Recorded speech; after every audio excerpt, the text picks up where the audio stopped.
안녕하세요. 무디라 플란트 원장 여정입니다. 요새는 얼굴폭 작은 얼굴이 위에 이제 우리가 원하는 예쁜 얼굴이잖아요. 얼굴 여백을 줄이기 위해서 옆에 측면 라인을 공격적으로 심는 경우가 늘어나고 있어요. 이 옆에 라인을 심으면 우리가 여백이 줄어서 좋기는 한데 제일 걱정하는 게 뭐예요? 부자연스러울까 봐잖아요. 너무 많이 심어서 오히려 어색하지 않을까? 이상하지 않을까? 이거를 제일 많이 걱정합니다. 그랬을 때 헤어라인을 앞에 라인 심을 때는 이 정도로 걱정 안 했던 것 같은데 왜 옆라인 심을 때는 이거 부자연스러워질 수밖에 없어요. 너무 많이 심으면 안 돼요. 이 얘기를 유독 많이 하는지, 그리고 옆라인 줄이고 싶은데 줄일 때 어떻게 해야 자연스럽게 만들 수 있을지에 대해 말씀드리려고 해요.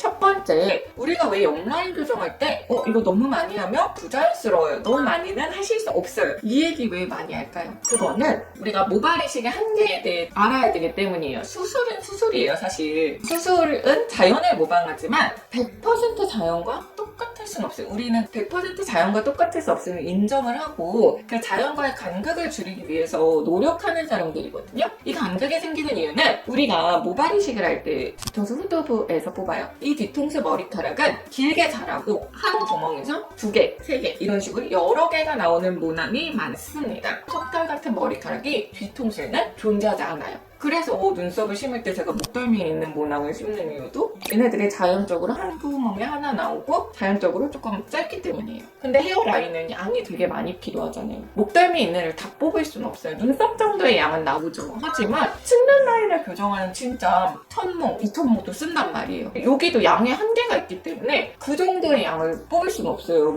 그래서 어쩔 수 없이 뒤통수 모발을 써야 돼요. 양의 문제 때문에. 근데 뒤통수 모발 아까 제가 말씀드렸듯이 다 길게 자라고 한 구멍에 2개, 3개씩 나온단 말이에요. 그러면 얘를 이제 자연에 모방해야 되잖아요. 그럼 우리가 어떻게 하냐? 이제 2, 3개씩 나오는 모낭을 이제 현미경을 보고 분리해요. 한 가닥짜리로 분리를 해서 이제 앞에다가 심습니다. 제가 최근에 측면 라인을 교정을 딴 병원에서 했는데 이게 불만족스러워서 다시 저한테 오신 분이 있었어요. 근데 그거 재수술을 하면서 이게 진짜 역시 되게 중요하구나를 다시 한번 실감하게 된 케이스가 있어요. 이게 뭐냐면 당연히 이제는 우리가 알아요. 한 구멍에 한 개 나오는 모발이 있어야 된다는 거. 그러니까 뒤통수에서 모낭을 캐치를 해서 1개짜리 모낭을 만들어요. 그리고 앞에다 심죠. 이 1개짜리 모낭의 두께가 분리가 안 되면 밖에서 너무 이상한 거예요. 약간 어색한 거죠. 왜냐하면 앞에서부터 얇은 거, 중간 얇은 거 이런 식으로 그라데이션이 돼야 되는데 이 두께가 제대로 분류가 안 돼가지고 안쪽엔 얇은 거 있고 바깥쪽에는 그것보다 더 두꺼운 거 한 가닥이 있고 이런 식으로 되니까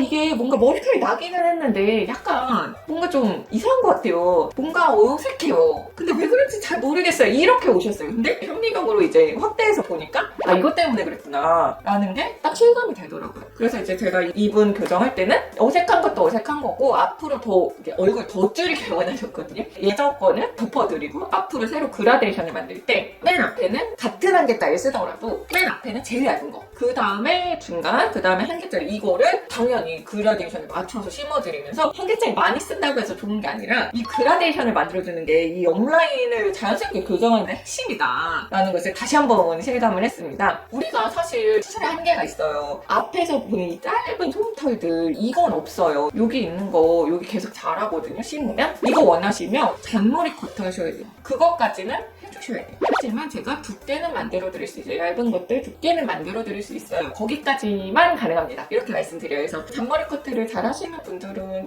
하시기도 하고 요새는 잔머리 커트 안 하고 그냥 넘기시는 분들도 많긴 하더라고요. 어쨌든 옆에 측면 라인을 모발 이식으로 교정할 때의 단점은 완전 짧은 애들은 뒤통수에서 갖고 올 수 없다. 하지만 얇은 애들은 갖고 올 수 있다. 그래서 최대한 자연스럽게 하려면 이 얇기의 그라데이션을 잘 맞춰줘야 된다. 그리고 단점은 길이 계속 자라는 거 완전 똑같진 않다. 하지만 장점은 뼈 안 건드리고 처짐 걱정 없이 옆부분을 줄일 수 있다. 그리고 모발 이식으로만 줄일 수 있는 이 여백이 존재를 합니다. 옆에서 봤을 때 이 피부 영역이 아예 넓어버리면 사실 이거는 어떻게 하더라도 머리를 심어서 교정할 수밖에 없는 영역이잖아요. 그런 부분은 모발 이식을 할 수밖에 없다. 그래서 이 한계를 잘 알고 적당히 모발 이식을 하면 굉장히 만족스러운 작은 얼굴을 얻으실 수 있다라는 거 설명하려고 이번 컨텐츠 구성해봤습니다.